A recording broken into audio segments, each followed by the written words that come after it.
नमस्कार और स्वागत है आपका एक नए वीडियो में। और आज के वीडियो का टॉपिक है OBC non creamy layer certificate. ये सबको पता है कि एक ऐसा सर्टिफिकेट है जो सरकारी नौकरियों में और एडमिशन के टाइम बहुत काम आता है। लेकिन OBC non creamy layer certificate के लिए कौन एलिजिबल है, क्या इनकम क्राइटेरिया है, ये बहुत लोगों को बात क्लियर नहीं होती। आज इस वीडियो में हम इस सर्टिफिकेट और इस रिजर्वेशन के बारे में एक एक बारीकी बड़े ध्यान से समझेंगे, ताकि जो लोग कानूनन इस चीज के लिए एलिजिबल हैं वो इसका फायदा उठा सकें। वरना जानकारी के अभाव में बहुत सारे लोग जो ओबीसी एनसीएल के लिए वैसे तो पात्र हैं, लेकिन वो जनरल में अपना फॉर्म भर देते हैं। सो वीडियो करते हैं शुरू। ओबीसी नॉन क्रीमी लेयर ये एक ऐसी रिजर्वेशन की कैटेगरी है जो गवर्नमेंट जॉब्स में और उससे भी बढ़ के अच्छे अच्छे एजुकेशनल इंस्टीट्यूशंस में एडमिशन के टाइम काम आती है।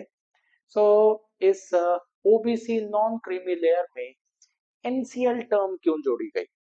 मकसद एक ही था कि ओबीसी रिजर्वेशन का फायदा उन लोगों तक मिले जो वाकई इसके हकदार हैं, जो कास्ट बेस पे भी इस रिजर्वेशन को डिजर्व करते हैं और इकोनॉमिक बेस पे यानी आर्थिक आधार पर भी। तो ये एक बहुत इंपॉर्टेंट रिजर्वेशन है। क्यों? क्योंकि रिजर्वेशन थोड़ी बहुत नहीं है।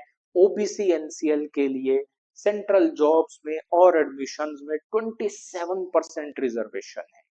सो मुझे बहुत हद तक विश्वास है कि इस वीडियो को पूरा सुनने के बाद कई लोग जो अदरवाइज जनरल कैटेगरी में अपना फॉर्म भरते, वो ये सर्टिफिकेट बनवाने में कामयाब होंगे अच्छी जानकारी के कारण, और जरूर आपको उसका लाभ मिलेगा। तो बस वीडियो में लास्ट तक बने रहिए।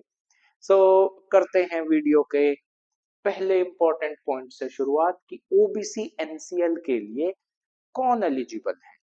तो पहला क्राइटेरिया तो ऑफ कोर्स इस सर्टिफिकेट के लिए यही है कि पेरेंट्स की अगर गवर्नमेंट जॉब है तो इसके अंदर बहुत सारे दांव पेच हैं जो हम बड़े विस्तार पूर्वक समझेंगे कि कौन से गवर्नमेंट ऑफिसर्स के बच्चे ओबीसी एनसीएल सर्टिफिकेट के लिए एलिजिबल हैं और कौन नहीं है। दूसरा फिर इनकम क्राइटेरिया है, लेकिन इसे भी बहुत हद तक लोग विस्तार पूर्वक नहीं समझते, तो ये भी क्लैरिफाई करेंगे। आमतौर पे आपने यही बात सुनी होगी कि जिसकी इनकम 8 लाख पर एनम से ज्यादा है फैमिली इनकम, वो लोग ओबीसी एनसीएल नहीं बनवा सकते। तो ये बात पूरे तरीके से सच नहीं है। तो जैसे जैसे वीडियो आगे बढ़ेगा बात स्पष्ट होती जाएगी। तो ओबीसी एनसीएल की एलिजिबिलिटी मोटे तौर पर दो चीजों पर डिपेंड करेगी। एक तो इनकम क्राइटेरिया जिसमें क्या लिखा है 8 लाख रुपए प्रति वर्ष, और दूसरा पेरेंट्स के गवर्नमेंट जॉब का स्टेटस क्या है और वो कौन से ग्रुप में लाई करते हैं। कई बार ये भी होगा कि किसी के पेरेंट्स गवर्नमेंट जॉब में हैं, मे बी एलआईसी में है, भारत इलेक्ट्रॉनिक्स में है, हिंदुस्तान एरोनॉटिकल लिमिटेड में है, तो सीधा उनको एबीसीडी ग्रुप में कैटेगराइज नहीं भी किया जाता। किसी के पेरेंट्स इंश्योरेंस सेक्टर में है या बैंक में है, तो उस चीज का भी पूरा जस्टिफिकेशन और लॉजिक मैं आपको वीडियो में समझाऊंगा। सो सबसे पहले 8 लाख रुपए इनकम क्राइटेरिया जो है उस पे ध्यान देते हैं, और इसमें क्या एक्सेप्शंस हैं, कौन सी इनकम 8 लाख में काउंट नहीं करनी, ये भी सबसे जरूरी पॉइंट है। सो 8 लाख रुपए में जो एनुअल लिमिट है उसमें पहला पॉइंट याद रखने वाला ये है कि कहने को तो ये एनुअल फैमिली इनकम है, लेकिन एक्चुअली में ये सिर्फ एप्लीकेंट के पेरेंट्स की इनकम का सम है। तो मैं उदाहरण से समझाता हूँ। मान लीजिए कोई एमबीबीएस डॉक्टर है, वो ऑलरेडी कहीं पे सर्विस कर रहे हैं या उन्हें कुछ स्टाइपेंड मिल रहा है, मान लीजिए 70,000 पर मंथ, तो एनुअल हो गया 8,40,000। और उनके मदर हाउसवाइफ हैं, लेकिन फादर गवर्नमेंट जॉब में है और फादर की एनुअल इनकम है 6 लाख पर ईयर, तो वो ओबीसी एनसीएल के लिए डेफिनेटली एलिजिबल है। कारण क्या है? एप्लीकेंट की खुद की इनकम काउंट नहीं होगी, ना उनके भाई बहन की इनकम काउंट होगी। सो सिर्फ किसकी इनकम काउंट होगी? पेरेंट्स की। और वो भी पिछले 3 लगातार सालों में, पिछले 3 फाइनेंशियल ईयर्स में अगर इनकम 8 लाख के थ्रेशोल्ड से कम है तो वो ओबीसी एनसीएल के लिए एलिजिबल। सो अभी थोड़ी सी और भी टर्म्स एंड कंडीशंस हैं, वीडियो में बस लास्ट तक बने रहिएगा। आपको कई सारी बारीकियां, कई सारे माइन्यूट पॉइंट समझ में आएंगे ओबीसी एनसीएल के। सो एक एक्सेप्शन ये है कि आपकी इस एनुअल इनकम में एग्रीकल्चरल इनकम काउंट नहीं होगी और सैलरी इनकम भी काउंट नहीं होगी। तो देखिए कितनी जबरदस्त एक्सेप्शन है। सो ये पॉइंट के एक बार तो लगता है कि फिर तो ओबीसी कैटेगरी वाले ऑलमोस्ट सभी एनसीएल में आ गए, फिर तो क्रीमी लेयर में कोई जाना ही नहीं चाहिए। सो वो भी देखते हैं। तो पॉइंट ये है कि क्या चीज इंक्लूड होगी? Business income include. अगर किसी के पेरेंट्स बिजनेसमैन हैं, मदर प्लस फादर मिला के बिजनेस इनकम 8 लाख से ज्यादा है, फिर वो क्रीमी लेयर में आ जाएंगे, फिर उनको ओबीसी एनसीएल रिजर्वेशन का बेनिफिट नहीं मिलता। इसी तरह अगर प्रॉपर्टी से कोई इनकम है, यानी रेंटल इनकम, अगर इन्वेस्टमेंट से कोई इनकम है, यानी मान लीजिए स्टॉक मार्केट से कोई कॉन्टिन्यूअस इनकम आ रही है जो 8 लाख से ज्यादा है, चाहे वो डिविडेंड इनकम है या किसी तरीके की और इनकम, तो भी वो क्रीमी लेयर में आएंगे और उन्हें ओबीसी एनसीएल का बेनिफिट नहीं मिलेगा। लेकिन कौन सी इनकम इंक्लूड नहीं होगी 8 लाख में? तो एक तो पेरेंट्स अगर गवर्नमेंट जॉब में है तो वो इनकम काउंट नहीं होगी, प्राइवेट जॉब में है तो भी वो इनकम काउंट नहीं होगी, और एग्रीकल्चरल इनकम भी काउंट नहीं होगी। सो यहाँ पे पोस्ट के लिए यानी स्टेटस के लिए एक क्राइटेरिया बनाया गया है। तो याद रखिए ये स्टेटस यानी कि पोस्ट बेस्ड क्राइटेरिया है, इनकम बेस्ड क्राइटेरिया नहीं है। बहुत से बच्चों ने हमसे क्वेरी की है कि मेरे फादर एसबीआई में क्लर्क हैं, सीनियर पोस्ट पे पहुंच गए हैं, अब उनकी एनुअल इनकम 12 लाख से ज्यादा हो गई है, क्या अब हमारा एनसीएल सर्टिफिकेट रद्द हो जाएगा? तो बस वीडियो को लास्ट तक सुनिए, आपको खुद ही अपने क्वेश्चन का आंसर मिल जाएगा। क्योंकि वीडियो खत्म होते होते हम आपको कुछ एक प्रैक्टिकल एग्जांपल से ये चीज क्लैरिफाई कर देंगे, और वो आप लोगों के ही क्वेश्चंस हैं जो आप लोगों ने हमसे व्हाट्सएप पे पूछे हैं या हमारे यूट्यूब चैनल पे कमेंट करके पूछे हैं। सो पोस्ट या फिर स्टेटस का क्राइटेरिया देखिए क्या है। मान के चलते हैं कि किसी व्यक्ति के पेरेंट्स सेंट्रल गवर्नमेंट में ग्रुप ए ऑफिसर है, क्लास 1 ऑफिसर है, और वो भी सीधी भर्ती उनकी ग्रुप ए में ही हुई थी। सो ग्रुप ए में क्या क्या इंक्लूड है? आईएएस, आईपीएस, आईआरएस, इस तरह की हाई एंड जॉब्स। तो फिर तो उनके बच्चों को एनसीएल का बेनिफिट नहीं मिल। अगर ग्रुप बी ऑफिसर, अब यहाँ पे फिर से दो प्रकार की कंडीशंस हैं, दोनों देखते हैं। अगर किसी के पेरेंट ग्रुप बी में डायरेक्टली रिक्रूट हुए थे और ऐसे में ऐसे में वो बच्चा एलिजिबल है।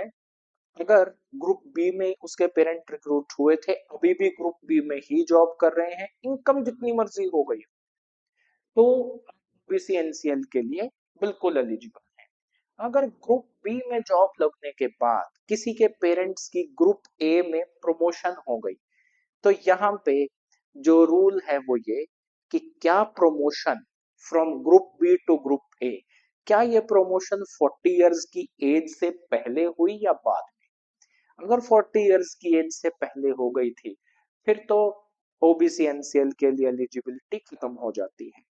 लेकिन अगर किसी के पेरेंट्स ग्रुप बी से ग्रुप ए में प्रमोट हुए 40 की एज के बाद, तो स्टिल बच्चों को ओबीसी एनसीएल का बेनिफिट मिलेगा। इसी तरह जो लोग क्लास सी यानी कि ग्रुप सी और ग्रुप डी ऑफिसर्स के बच्चे हैं, उनको हमेशा इस कैटेगरी का बेनिफिट मिलता रहेगा, चाहे पेरेंट्स की इनकम कितनी भी हो जाए। 8 लाख छोड़िए, चाहे 80 लाख पर ईयर हो जाए, तो भी उन बच्चों को ओबीसी एनसीएल का बेनिफिट हमेशा मिलता रहेगा, चाहे पेरेंट्स ग्रुप सी से बी, बी से ए प्रमोट भी हो जाए, डजंट। सो मैं होप कर रहा हूँ कि ये रूल बढ़िया से हमें क्लियर हो रहा है। अब ये सब रूल्स कहाँ से निकले हैं, इसके लिए ऑफिशियल सोर्स है, वेबसाइट का नाम है ncbc.nic.in। तो national commission of backward classes वो गवर्नमेंट अथॉरिटी है जो ओबीसी एनसीएल का क्राइटेरिया सेट करती है। तो पहले इनकम थ्रेशोल्ड 1 लाख था, फिर 2.5 लाख हुआ, 4.5 हुआ, फिर 6 लाख हुआ। अब पिछले कई सालों से क्राइटेरिया कहाँ पर है, 8 लाख रुपए पर। तो और आगे बढ़ते हैं। अब कुछ central public sector enterprise companies हैं, उनके एम्प्लॉयज के लिए मामला थोड़ा सा उलझ जाता है, बट गवर्नमेंट ने नोटिस जारी करके ये चीज भी क्लैरिफाई करने की पूरी कोशिश की है। तो सबसे पहले तो जो सीपीएससी में ग्रुप ए ऑफिसर्स हैं, यानी कि जो डायरेक्टली ग्रुप ए में ही रिक्रूट हुए थे, उनके बच्चे एनसीएल कैटेगरी के लिए एलिजिबल नहीं है। लेकिन जो ग्रुप बी ऑफिसर्स हैं, उनके बच्चे एलिजिबल। हाँ, अगर 40 की एज से पहले वो ग्रुप बी से ए में प्रमोट हो गए थे, फिर वो एलिजिबिलिटी खत्म हो जाएगी। और इसी तरीके से ग्रुप सी और डी एम्प्लॉयज के बच्चे हमेशा एलिजिबल रहेंगे। सो चौथा पॉइंट है कि इसमें एक बड़ी विशेष कंसिडरेशन क्या निकल के आती है कि कई बार बहुत स्पष्ट तौर पे ये कैटेगराइज करना मुश्किल हो जाता है कि ये पर्टिकुलर पोस्ट ग्रुप ए है, बी है या सी।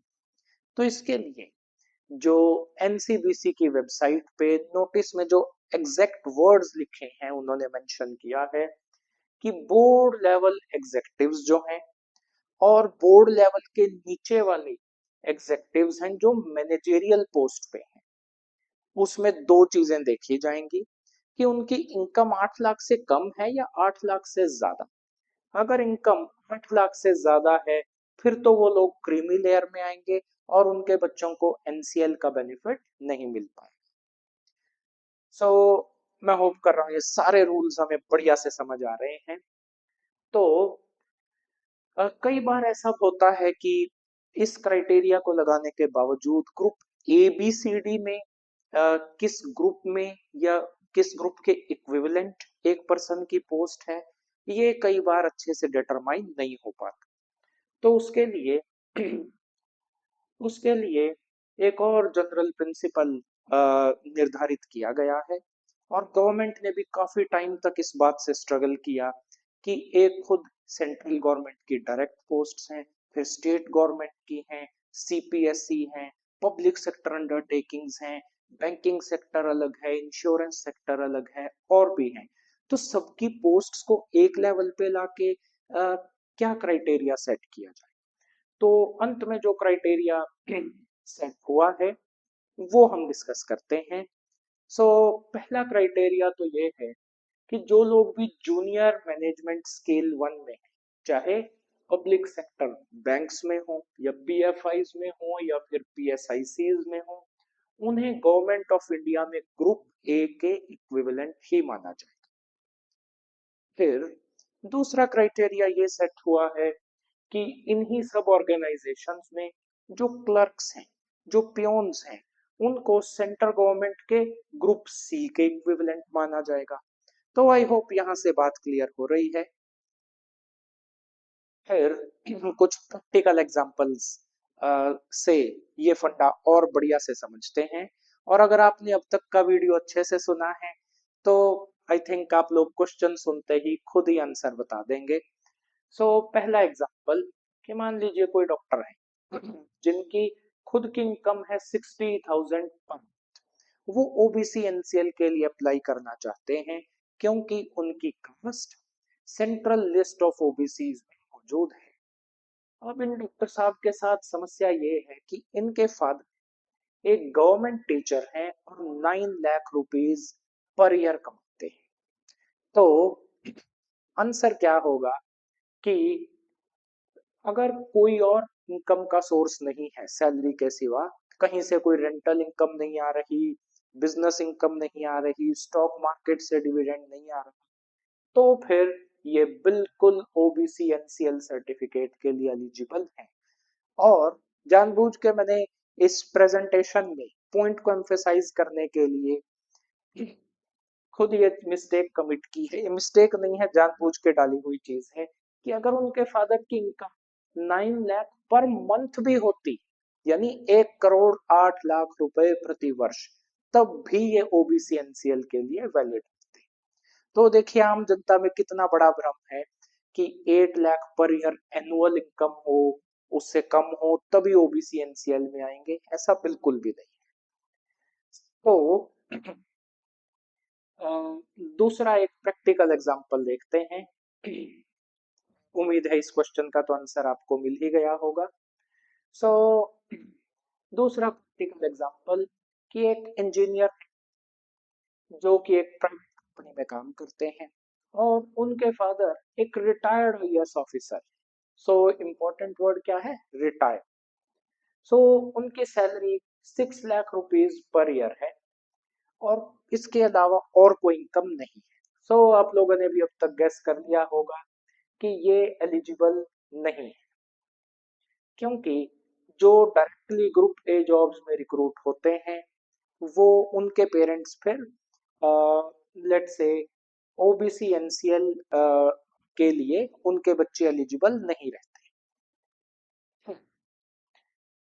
तीसरा प्रैक्टिकल एग्जांपल, एक एम्प्लॉय है सीपीएससी में जॉब करते हैं और उनका बच्चा है एक एमबीए ग्रेजुएट। तो देखिए सारी सिचुएशन ध्यान से समझते हैं। एक एमबीए ग्रेजुएट उनका बच्चा है और खुद फादर ओएनजीसी में ग्रुप बी ऑफिसर। तो फिर इनकम के सोर्सेज क्या क्या हैं वो देखते हैं। इनकम का सोर्स ये है कि फादर अपनी गवर्नमेंट जॉब के अलावा कोई प्राइवेट बिजनेस भी करते हैं जहां से इनकम है 9 lakh rupees per year from rent.